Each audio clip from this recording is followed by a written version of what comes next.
नमस्कार, मी उर्वी सावंत पंगत तुमच्या अंशीमध्ये तुमच्या सगळ्यांचं खूप खूप स्वागत करत आहे। आज मी तुमच्याबरोबर लापशीची रेसिपी शेअर करणार आहे। साधी, सरळ, सोपी, झटपट होणारी।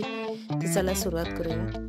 लापशी बनवण्यासाठी कढईत तुपावर 1 वाटी भरून एवढी लापशी आपल्याला खमंग भाजून घ्यायची आहे।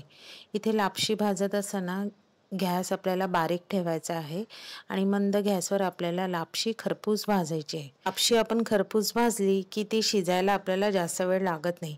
आता इथे लापशीचा रंग बदलला आहे, तर त्या साईडला मी 3 वाटी एवढं गरम उकळलेलं पाणी ह्या लापशीमध्ये घातलेलं आहे। लापशीमध्ये आपल्याला गरम पाण्याचाच वापर करायचा आहे आणि मीडियम गॅसवर आपल्याला ही लापशी चांगली शिजवून घ्यायची आहे। लापशी शिजण्यासाठी जवळजवळ 10-1 मिनिटं तरी लागतील।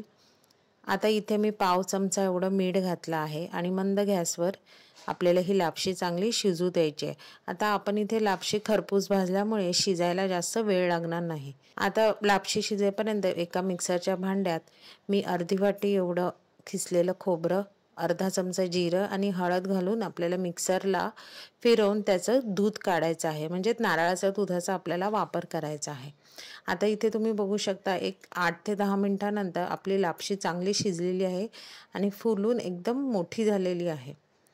आता ही लापशी चांगली शिजलेली आहे, पाणी चांगलं आटलेलं आहे। तर आता त्याच्यात ज्या वाटीने मी लापशी घेतली त्याच वाटीभर गूळ वापरलेला आहे। आपल्याला लापशीचं आणि गुळाचं प्रमाण हे सेम घ्यायचं आहे। आता हे मंद गॅसवर आपल्याला हे गूळ चांगलं विरघळायला द्यायचं आहे।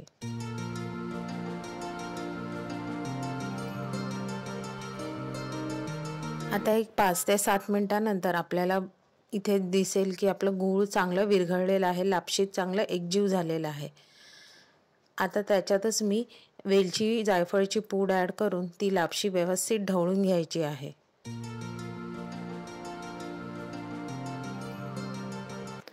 आता ह्याच्यात आपल्या आवडीप्रमाणे मी ड्रायफ्रूट्स घातलेले आहे। ह्याच्यात मी काजू आणि बदामचा वापर केला आहे। तुम्ही तुमच्या आवडीप्रमाणे ह्याच्यात ड्रायफ्रूट्स घालू शकता। आता ड्रायफ्रूट्स घालून पुन्हा एकदा आपल्याला लापशी चांगली एकजीव करायची आहे।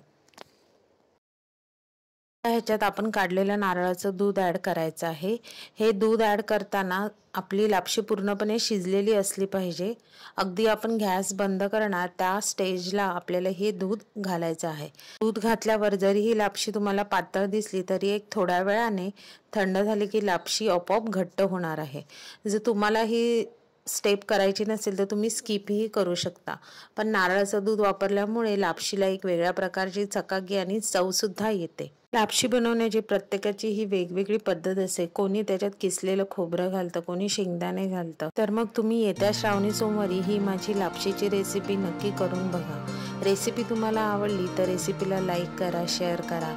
चॅनलवर नवीन असाल तर चॅनलला सबस्क्राईब करा आणि नवीन व्हिडिओच्या नोटिफिकेशनसाठी बेल आयकॉनला प्रेस करायला विसरू नका। तोपर्यंत मस्त राहा।